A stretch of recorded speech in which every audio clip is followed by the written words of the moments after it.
met at college. We were both going to Brown, and we actually didn't meet until our senior year. She was like an acoustic bossa nova musician, and she was playing at an art gallery that I was the DJ of. I came early and saw her playing and thought she was really pretty great, but the music was really slow and it could have used a little dance up. I actually knew some of the musicians she was playing with, so I kind of just presumptuously walked up there and started like an intro to a house track and just kind of looped the drums and like slowly started speeding it up, and then was just like, Sophie, just follow the tempo. I don't even know your name. I was like, follow the tempo. You?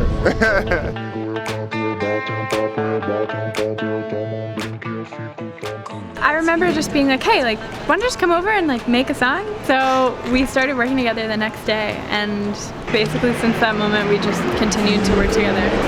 Non-stop. We didn't really become friends till much later than that. We were kind of just working together at first and didn't really like socially hang. And then luckily we like each other, so.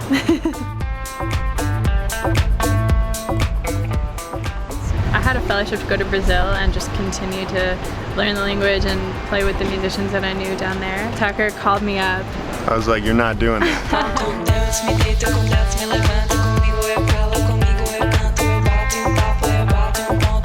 So I played basketball up until my senior year, and then I got sick and had to stop. So I was like, okay, I have 1 year of college. I'm gonna try to make music into a career. And so I was DJing a ton, and then opened up for the Knox in Providence, and they kind of just became the homies. And a couple weeks before graduating, really, I showed them what Sophie and I had been working on at school, just sort of as an afterthought, not really taking it that seriously.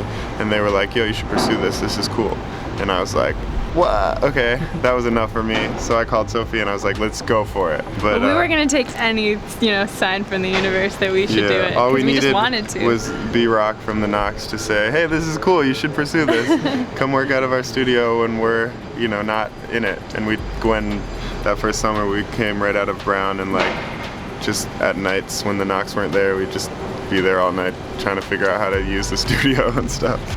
When Tucker was showing B-Rock the songs, they were just songs that I had written and he had produced. But then our last week of college, we got together and we actually wrote Drinky together completely collaboratively in the same room the whole time. We felt really proud of it, but we had no idea that anybody else would like it. We didn't think it would be a hit or like on the radio in some countries or Grammy nominated. Obviously, we never thought anything like that. We didn't even know that that was the day that the Grammy nominations were coming out. And I came up to Tucker and said, we don't hug ever. That's just not something we do. And I came up to him and I was like, I'm gonna hug you. I was like, something really bad or really good happened?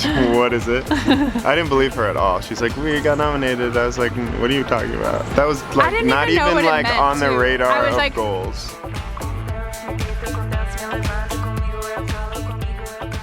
SoundCloud is a huge part of our story because we put our song on SoundCloud and only on SoundCloud. Our agent actually found us on SoundCloud. From there, actually, Apple also found us from SoundCloud. So that was our first paycheck. The only way that we started to be able to afford to live in New York was because of somebody finding our music on SoundCloud.